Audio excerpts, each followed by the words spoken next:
अस्सलाम वालेकुम नाजरीन, आप देख रहे हैं ज़ैब कुरैशी टीवी और मैं हूं आपका अपना मेज़बान ज़ैब कुरैशी। आप लोगों से दरख्वास्त है कि अगर अभी तक आपने हमारा ये चैनल सब्सक्राइब नहीं किया है तो बराए मेहरबानी इसको सब्सक्राइब कर लीजिए।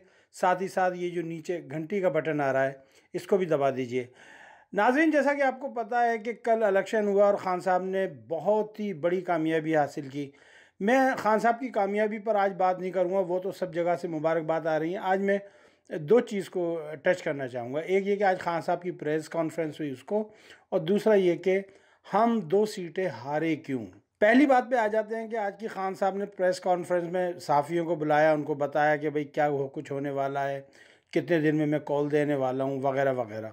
फिर उसके बाद ख़ान साहब ने बताया कि जी जब साइफ़र आया तो पहले तो ये एक्सेप्ट ही नहीं करते थे, अब ये एक्सेप्ट भी करने लगे हैं। फिर उसके बाद ख़ान साहब ने कहा कि जी बहुत जल्द जो है मैं कॉल देने वाला हूँ। इससे पहले कि मैं कॉल दूँ, हुकूमत से मेरी दरख्वास्त है, हुकूमत से मेरी गुजारिश है कि भाई आप जल्द से जल्द नई डेट जो है वो अनाउंस कर दें इलेक्शन की, अदरवाइज़ बहुत बड़ा मसला होगा। फिर उन्होंने अमेरिका के बारे में क्रिटिसाइज़ किया, बताया कि ये देखें, ये जो बाइडन है ये शुरू से पाकिस्तान को पसंद नहीं करता, ये बिल्कुल भी पाकिस्तान को पसंद नहीं करता। असल में ये आदमी है जरदारी का, और जरदारी जिस तरफ कहता है, जैसे कहता है, ये उसी तरफ नाचता है।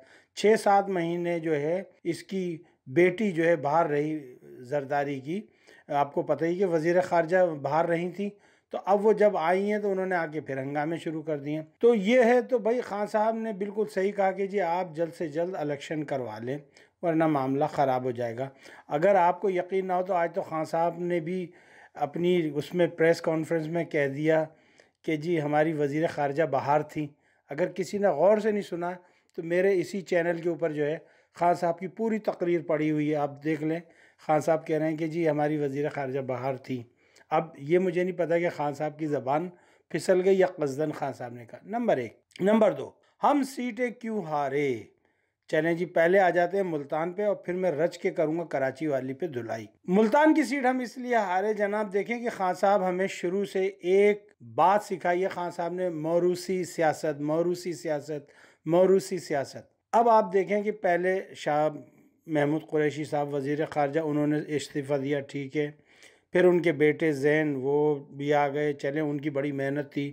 कहते हैं कि ज़ैन जो है वो शाह महमूद कुरैशी से पहले जो है ख़ान साहब की पार्टी को ज्वाइन किए हुए थे और वो मुल्तान में काम कर रहे थे, तो उनका हक़ बनता है, नो डाउट अबाउट इट, कि अगर ज़ैन शाह महमूद कुरैशी से पहले पीटीआई का हिस्सा हैं तो उनका 100% हक़ बनता है।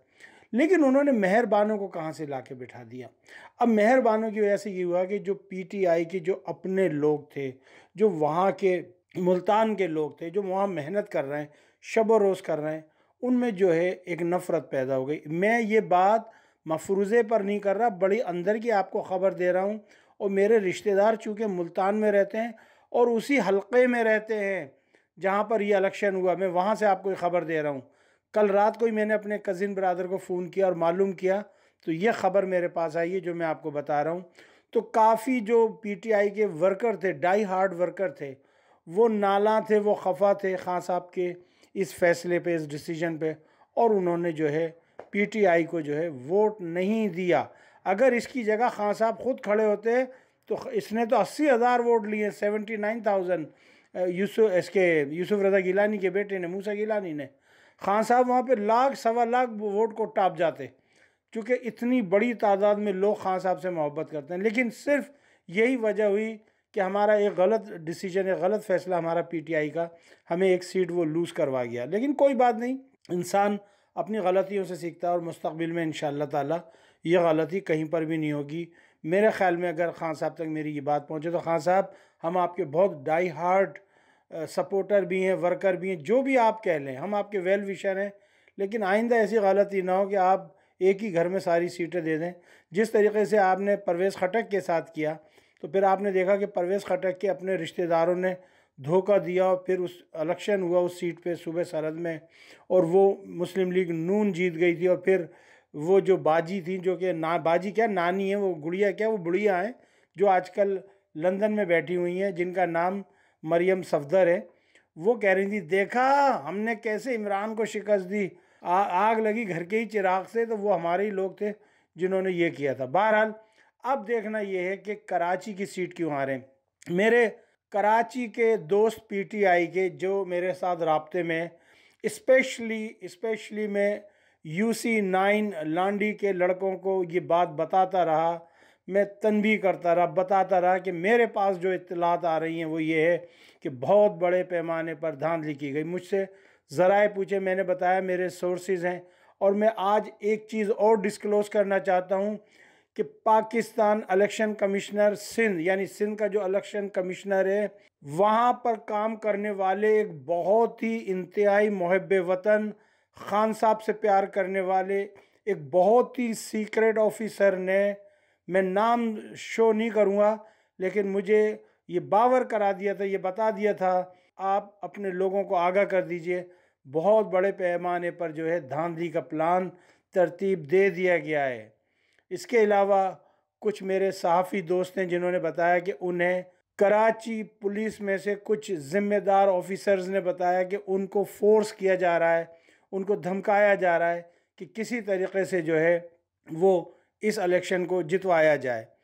मेरे एक और कराची के दोस्त सहाफ़ी ने बताया कि ऐसा लगता है कि खून खराबी भी हो जाए।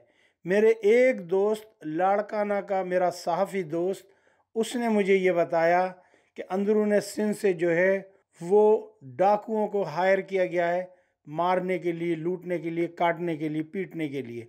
अब बताएं, इतने सारे एविडेंस थे, मैं बार बार कह रहा था होशियार बाश, देखें ये हो सकता है, ये हो सकता है। फिर इनको तो डालें आप एक तरफ भाड़ के अंदर। असल में कसूर हमारा पीटीआई के वर्कर्स का है कि हमारे वो लोग जिनकी ड्यूटी लगाई गई थी 237 के ऊपर, उनको एक दो दिन पहले जाके वहाँ का मुआयना करना था, उस इलाके को देखना था, कौन कौन से इलाके हसास हैं, वहाँ के जो हमारे पीटीआई के वर्कर हैं उनसे मिलना चाहिए था, उनसे गुफ्तगू करनी चाहिए थी, उनसे बात करनी चाहिए थी। वो आपको सारी पिक्चर दे देते, क्योंकि वो वहाँ के रहने वाले हैं, वो वहाँ के रिहायशी है, उनको ज़्यादा पता है कि हमने क्या करना है क्या नहीं करना। लेकिन अफसोस, सद अफसोस, किसी ने भी वहाँ पर वो जो है जाने की जहमत नहीं की, और अगर कोई गया है तो उसने सही तरीके से प्लानिंग नहीं की। Now one question is, Adil Halim Sheikh कहाँ थे? उनका ताल्लुक़ उस इलाके से था, वो सिंध असम्बली में पीटीआई के हिज़्ब इख्तिलाफ़ के जो है वो सरबराह हैं, लीडर हैं। आदिल शेख कहाँ थे? अब बहुत से लोग ये कह रहे हैं कि जी आदिल शेख पर कुछ केस हैं इसलिए वो नहीं आए। माना आदिल शेख पे केस हैं, नहीं आए, लेकिन आदिल शेख ने अपनी एक टीम तो तैयार की होगी ना वहाँ पर, अपने सिंधी भाइयों की, बलोच भाइयों की, मलीर के अंदर। वो कहाँ थे? उन्होंने क्यों एक्शन नहीं लिया? वो क्यों पीछे रह गए? अगर उनको नहीं था, फिर दूसरी बात ये जो पीटीआई के लोगों को कोऑर्डिनेशन में एक दूसरे से रखना था। तो नाउ ये जो सीट आ रहे हैं मलीर की, मैं कतई इसमें जरदारी साहब को ब्लेम नहीं करूँगा, भुट्टो को ब्लेम नहीं करूँगा, किसी को नहीं करूँगा, मैं ब्लेम करूँगा अपने लड़कों को करूँगा, अपने लोगों को करूँगा। हमें देखना चाहिए हमारे अंदर क्या कोताही थी, क्या थी। कहीं हमारे अंदर कोई गद्दार लोग तो नहीं आ गए, कोई ऐसे लोग तो नहीं आ गए जो MQM से मोहब्बत करते हो, उन्होंने हमारे अंदर ज्वाइन होकर उन्होंने जानबूझ के हमें हरवाई हो ये सीट। कुछ ऐसे लोग तो नहीं है। बहरहाल अब ये देखना हमारी क़यादत का काम है। खान साहब तक हमारा काम था मैसेज पहुंचा देना। एज ए जर्नलिस्ट मेरी ज़िम्मेदारी थी, मेरी ड्यूटी थी। इस बात की तस्दीक मेरे दोस्त तारिक मतीन ने भी कल की कराची के अंदर, और उन्होंने कहा कि जी मैं वहाँ गवाह था कि किस तरीके से जो है ठप्पे लगाए गए, किस तरीके से इलेक्शन को लूटा गया है। अभी मेरी आज ये जो अभी मेरा प्रोग्राम ये ख़त्म होने लगेगा, तो मैं इसके अंदर आप देखिएगा कि कुछ मैं एविडेंस डाल रहा हूँ आपकी खिदमत में, आप सुनिएगा किस तरीके से हुआ है। और मैं बहुत थैंकफुल हूँ फेसबुक का, वहाँ से मैंने इसको कर्टेसी किया है, मैंने वहाँ से उठाया, मैं आपको सामने डालता हूँ, देखें हुआ है तो क्या हुआ है।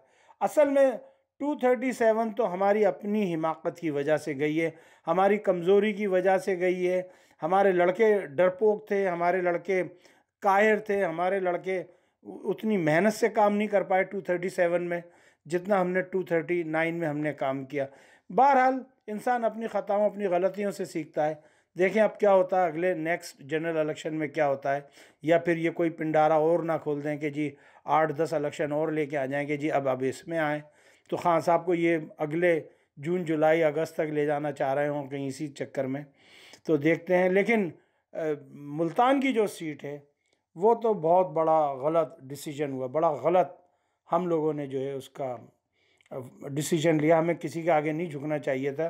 कोई पार्टी में रहे रहे ना रहे इससे हमें क्या, लेकिन जो खान साहब ने एक अपना स्टैंड लिया है मौरूसी सियासत के ख़िलाफ़, अगर हम इसी में चले गए तो फिर हमें फ़र्क क्या होगा MQM में और PMLN में और पीपल्स पार्टी में और मेलू फेलुओं में और ख़ान अब्दुल गफ़ार ख़ान की वो वली ख़ान की जो पार्टी है उसमें और मौलाना फजल रहमान, हमें फिर क्या फ़र्क रह गया।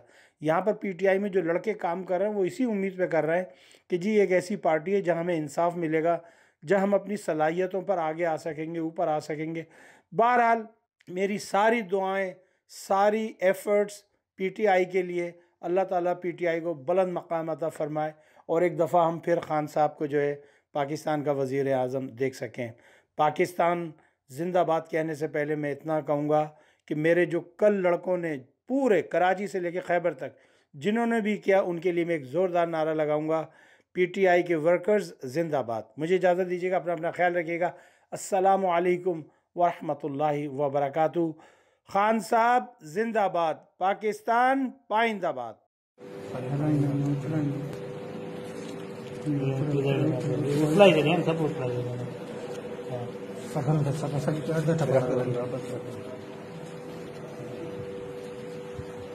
मैं यहाँ पे वोट कास्ट करने आया हूँ, लेकिन जो है वो मेरे लिए जो है बैलेट पेपर यहाँ पे मौजूद नहीं है। सारे के सारे ठप्पे लगाकर पीपल्स पार्टी वाले जो है वो पुलिस की निगरानी में जा चुके हैं यहाँ पे।